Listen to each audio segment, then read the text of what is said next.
back with our second group. So Pam, Maya, and Gracie, and this is a wonderful group from Lucy Moses School. And tell us what you're, here, let me give you a mic.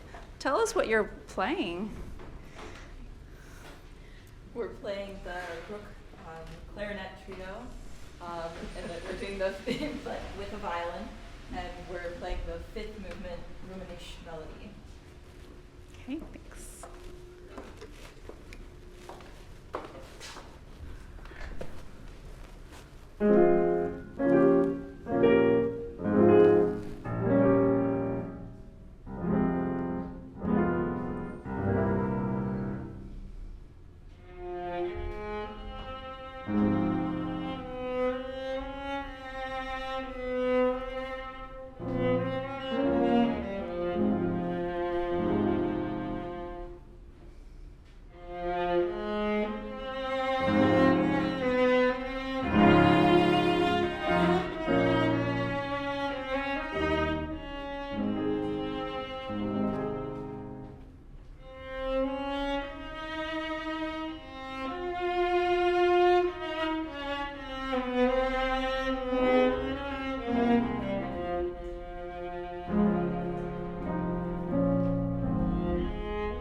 beautiful.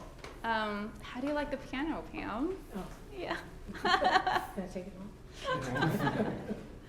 Yeah, it's interesting. In this acoustic, the pianos, there's lots more possibilities than in a regular instrument, right?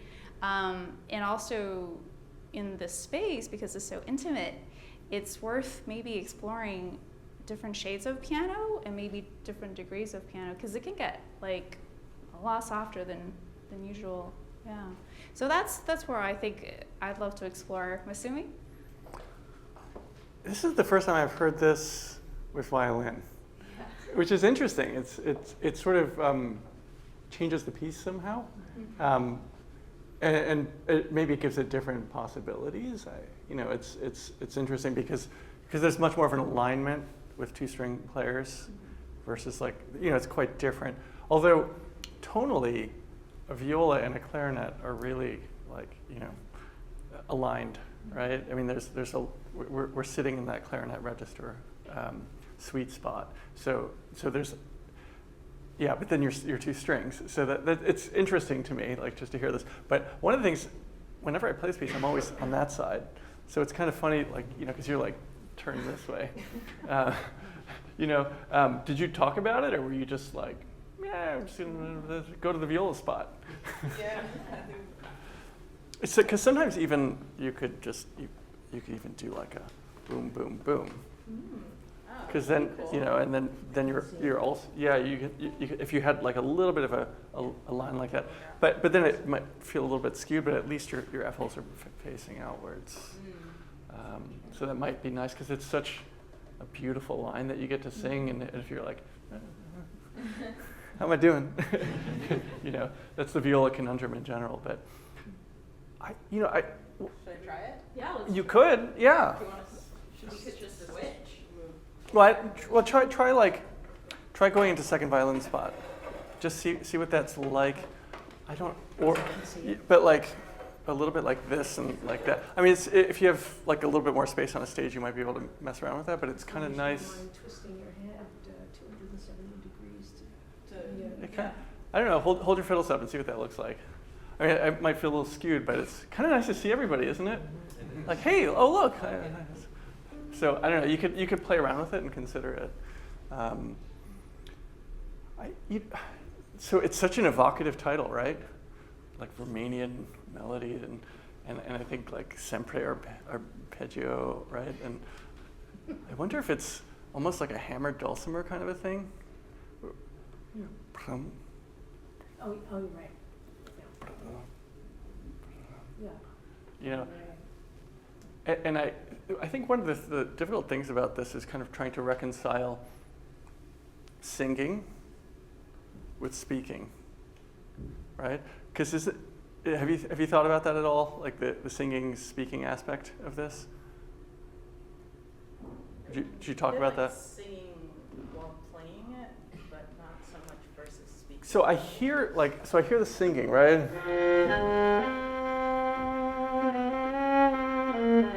Right. Oh, yeah. Sorry. But I hear the horizontal. But there's also possibly some other aspect,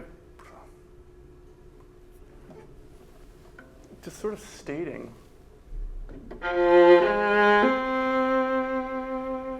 Right? There it is. Sorry, I can't remember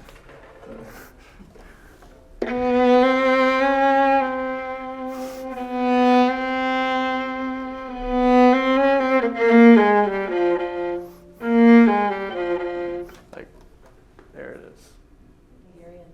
But the Hungarian inflection, right? Yes, because the idea of the downbeat, I'd love to hear that too. Yeah. Da da da, da da da. Right? You find that in Bartók and Kodály, right? It's always from the first syllable, right? So I wonder if there's an aspect of this that while still singing, right? Because you still have to sing through these beautiful long lines. But then, here it is, and there's an irregularity as well, right? Is it okay if I give you permission? Would you be more comfortable doing the way you rehearsed it for now and then trying this later? Yeah, that's fine. Okay. You can do either way, but I don't want you to feel like there's too many new things. But even if you did that, what if you turned still slightly like? Yeah. You know? I always like getting to swing around the other way. It's like, hey, Yeah. part my hair on the other side.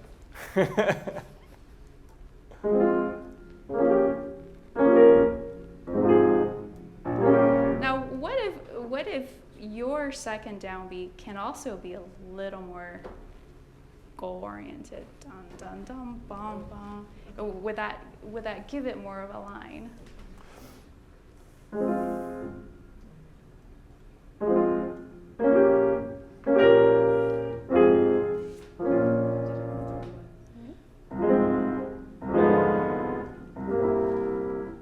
Yeah. No, could you start a little softer? Okay. What's You the? said this is specialized for soft. It will respond, but it does take a lot of I guess I'm not trust. used to it. Yeah, yes. What's the attitude of this opening? Sort of, I see a soldier, sort of. But then it's soldiers and then Yeah, soldier? no, No. So it's a harmonized, okay. So no, not harmonic. But I wonder if there's like a, because this is. What do you hear? What's your line when you come in? Very melodic, Melodic, soulful. soulful. You know, like there's a heaviness to this, right? Possibly, although it is andante, but still, maybe there's a kind of a brooding, a lament. Is there a lament in this? So let's reconcile dulcimer sound and soldier. Don't forget the soldier, it doesn't match with the- Let's talk it out. It could. I mean, it could work. There's a way to make that work. Well, so okay, should we try the dulcimer and just see what that does to the sounds without the soldier? If you don't hear the notes, it's because I played it too soft. That's right. That's right.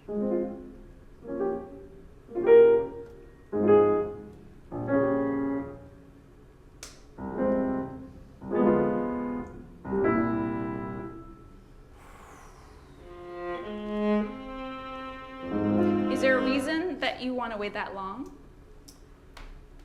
I don't know. I guess I never really thought about it. I think the recording I heard of it, they waited a really long time, so I just started doing that. I don't.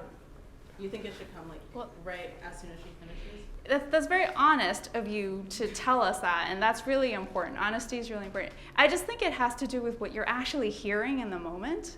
So if you're like prescribing something like a length of count, it feels that way when I hear it. Whereas if you're actually breathing together, it feels like that naturally makes sense for you to play at that moment. That's it. Actually, that opens up like an interesting thing. So when you're learning music and there's a recording available, is that the first thing you do? Is listen to a recording? You know what I mean? Sometimes there are like pieces that are so in the canon and you just can't erase those like iconic recordings from your head. But it's so influential in ways that you don't even realize. It's like, oh, that's the way it goes. That's how, you know, that song, it goes like that, you know? And it's something like a timing or even a color or a timbre. It's like, it just embeds in your subconscious. Mm-hmm. If possible, I always try to learn something and not listen to it. And then later on, when I'm like, okay, I think I have a sense of it, then I can go listen to a recording and be like, whoa, that's weird, but that's really cool. But that I don't agree with at all. But before you like fully form your own thoughts, like, you know, it's just like something to kind of like consider, you know, in an approach for how you learn something. And also another way is when we do our conscious listening cafe, I often do 3 different recordings, and so you hopefully don't get married to one right away. You will consider 3 different ideas, and hopefully that will also give permission to create even, you know, other ideas on top of that. So having a multitude of options, sometimes it helps me to free up the way that I'm thinking about something. Okay, all right, let's try it again. So So the idea is trying to breathe what you actually feel with her upbeat.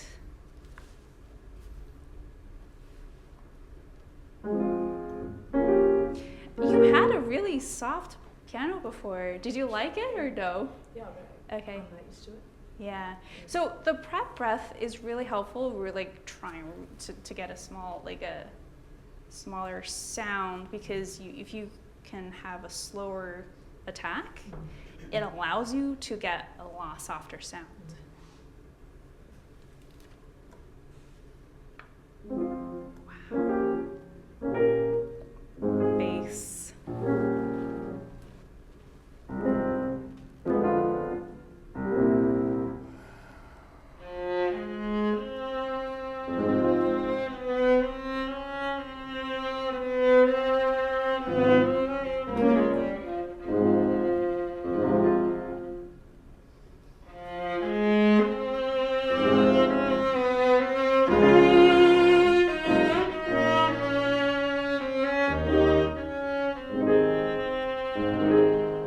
That's beautiful.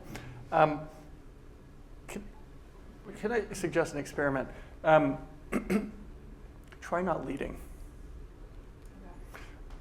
Try just playing how you think you want to play, and see what happens. Because sometimes, like when you first start rehearsing something, and you're trying to put it together, and then you're like, there's a lot of information, and you try to like really organize everything, and it's like alignment. But then that becomes exterior, right? So I see some gestures, and I hear it, some gestures that are extraneous, I think, to your line. So if you were just singing through, and just, if you had that attitude, I want to just sing this way, and it goes across the bar line, you're there, I trust you. And somehow leading with your sound, right? So it's so obvious you're going to change there, right? Because it's so natural, your phrasing. Does that make sense? Yeah. Yeah. So let's try that, and it's just test the ensemble, right? Because it's often like the first thing we go to. It's like, oh wait, okay, this is a mess, and like let's clean it up, right? And we're like, and then there's a lot of like extraneous, right, information, or even as for string players, it's like, gotta control this thing down, right? But then if you just sort of allow yourself, okay, it's fine. How do I want to sound, right? Let's try that again. By the way, I just wanted to say I really loved the C that you ended on, that major. I really heard you listening, and you guys made a beautiful color change there. So thank you for doing that. It was great.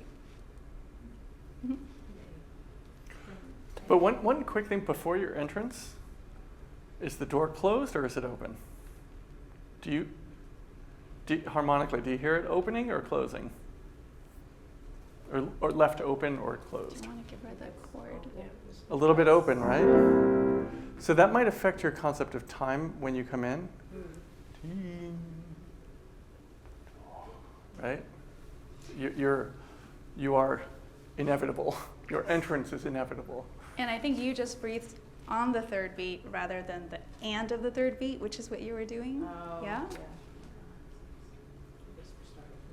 Sure. Yeah. So beautiful.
Beautiful. Yeah, a lot of beautiful things.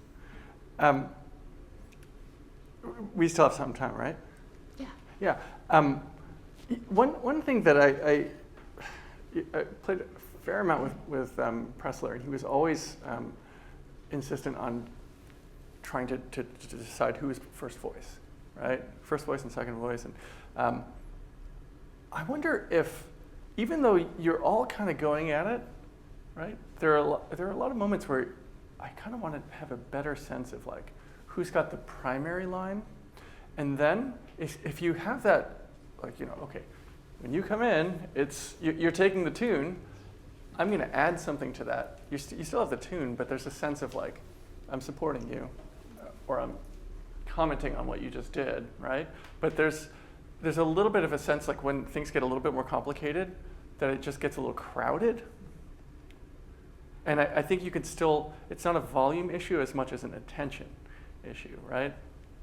And people play differently if they know that you're listening, right?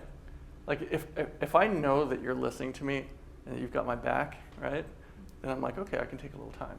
I can push this. But if I feel like that's a wall, then I'm, all right, I'll just stick in time, right?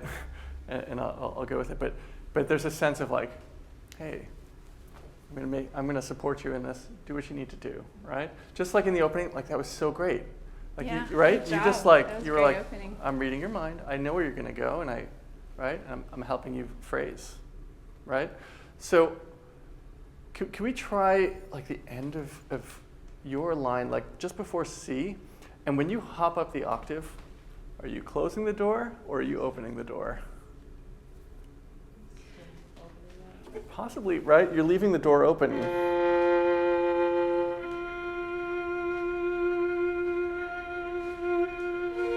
There you go, right? It's like, how about you want to play? Masumi, if you could stay like a foot forward, we can get better visual. Right. Yeah, Here I awesome. am. Thank you for that. Can I just tag along on that and say, so one way to be in a supportive role is to maybe come in and out of the dynamic a little more. So a little more flexibly. Now you can look like you're invested in it, but without the dynamic.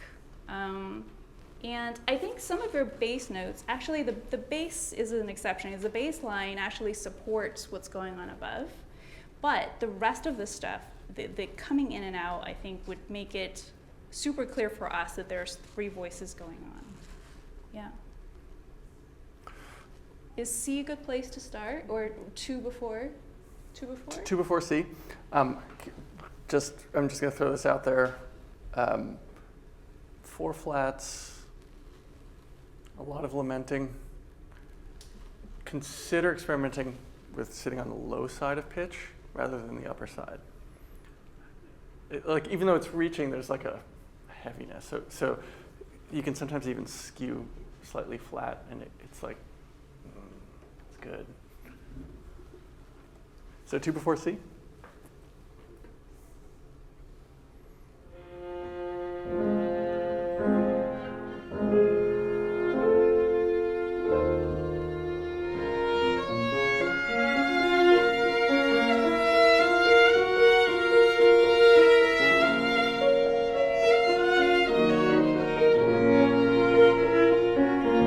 Talk at her.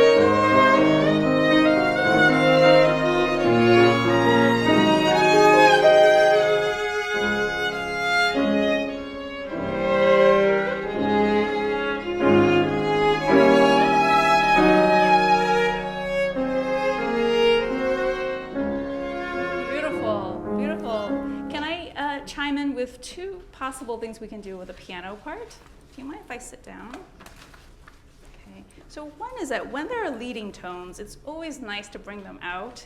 So that one. So we can have more direction from there. And then also the other thing is when there is no strong lengthening of the bass line, it's nice to change the pedals so you have a little bit of air, right? And that really thins it out for her. It makes a big difference while we're hearing this. Yeah, so the texture is a great place to start for supporting role. Can we try like maybe one before D?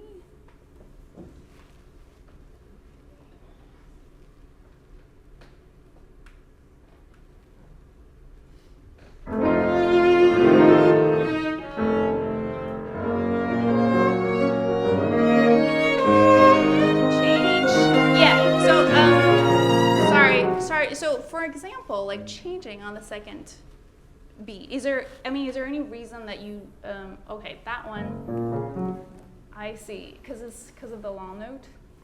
How do we thin it out? No pedal. You just have to Not, yeah. Because it's. But if you just finger pedal, it changes the texture, right? Yeah. Finger pedal is just.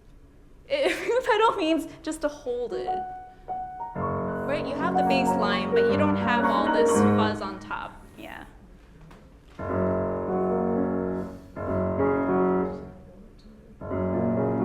So you're not actually putting your finger on it right now. So hold it with the fifth finger for the two beats. Yeah, it is fun. It's very fun. Yes. Okay, well, it's something to experiment with, but you hear how the texture is a very, very different sound, right? Yeah, beautiful. Okay, let's just go on, and then let's try the leading tones, and then we can move on. Right here at D, I feel like at this moment you're doing some heavy lifting, because I think you want this to move, right? Mm-hmm. And so you're like, come on, everybody. And it's like, right? I wonder if you just moved and just see what happens and see if again, test the trust. And and it's the great thing about rehearsals is that you can totally crash and burn, right? And I think a lot of times we make mistakes in rehearsals we make the mistake in rehearsal of not trying things out, but rather just like, okay, we got to just codify, like, and just get this thing to not suck. Right? Like just like button it up, and just make it smaller and smaller, right? So that might be an example of like trying to like just make, like, let's not fall apart here, like sort of fear-based leading rather than like, I think it should just go here. I want to play like this and just see what happens, right? Yeah, there's a saying that like most people just want to not lose instead of win. Right. Yeah. Happens to all of us. Okay. I'm a. One before D? Yeah.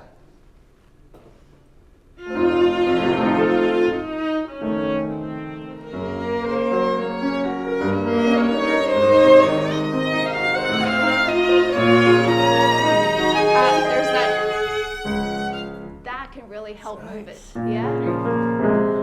More. Yeah. The whole chord, though. The whole thing, not just the C? Yes, especially the C, but if I can hear all four notes. Okay. Yeah, also you just gave her a gift of forte, so she doesn't have to work that hard. Yeah, that's great. Okay. Did you feel supported? Yes. Did you feel this the tempo you like? Yeah. Yeah, you can keep experimenting with it too, right? Like, It's scary to get out of the.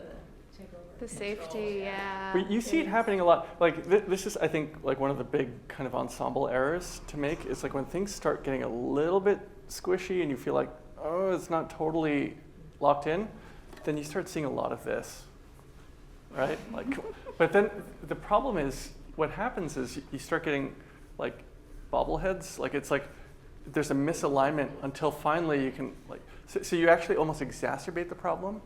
And I think one thing to always remember is like in music making, there's a basic rule. You are always either going somewhere or two other options. You're going somewhere or coming back off of something, or third option. What? Not going in it? Yeah, intentionally static, right? Right, and so those are actually a little bit more like rare, right? But you should always have a sense like, are we going to this, where are we going? Are we going to this chord, but we're going somewhere? Or are we falling off of something? So with that in mind, then it's like, dee da dee, da da dee. Right? It's like what's the destination? Then everyone can jump on that train a lot easier. It's like, oh, that's where the train's headed.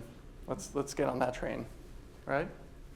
So we do have to end in a minute, but let's just do this phrase one more time and also see if you can layer on the dynamic change. So there's a gift of piano to forte in 3 bars time, right? Or even 2 bars, if you look at it mathematically. So yeah, see if that helps with moving forward. 1 before D.